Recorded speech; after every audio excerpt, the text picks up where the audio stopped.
Hey everyone, this is Brian and welcome to the seventh key, communicating effectively. It's important to know that although you made it to the seventh key, it is actually not the last key. Practicing perfectly is the last key, what I call key number 8, and we'll get into that more toward the end of this workshop. But don't forget, learning is very different than doing. Both are important. But just like one can learn the techniques of how to swing a bat, it's very different to practice hitting balls when one is actually coming at you at 90 miles per hour. Know the difference between learning versus practicing. Again, you're watching the seventh key in the 7-part video series. As a reminder, I've created videos that deep dive on each and every key. So let's get started on key number 7, communicating effectively. In this workshop, you're going to learn 3 topics. First, you'll learn the mistakes and pitfalls that many candidates make, so you'll know what to watch out for as you practice. Second, I'm going to teach you the 3C master framework that will allow you to be great at communicating effectively. And third, you'll learn the exact difference between good versus great, so you'll know precisely how to get a great score, not just a good score. I found that candidates typically make 3 types of mistakes in their ability to communicate effectively.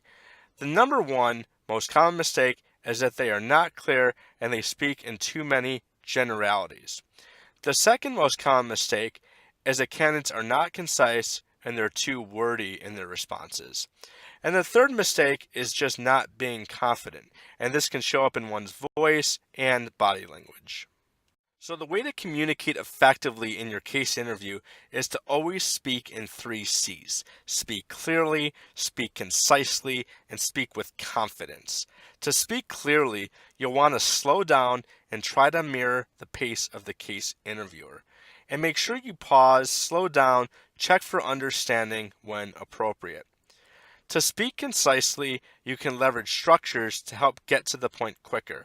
Also, be cognizant of your time, as the case does go by quite fast. Lastly, to be confident, you need to have a positive mindset going in. Be yourself, be authentic, have enthusiasm for solving the case. Instead of viewing the interview as a burden, see it as a privilege that you get this chance to interview. Now that you know to speak in 3 C's, it's very important that you understand the difference between good versus great communication.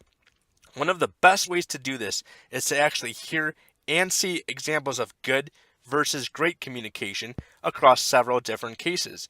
And it's even more powerful if you actually practice alongside me in an interactive way. You've learned a lot in the 7 keys, but the best way to increase your confidence is to now go from learning to practicing. Practicing is the 8th key, and quite honestly, the all-important key. Using the baseball analogy again, it's one thing to learn the techniques of how to swing a bat. It's very different to practice hitting a ball that's coming at you at 90 miles per hour. Practicing perfectly will make you great.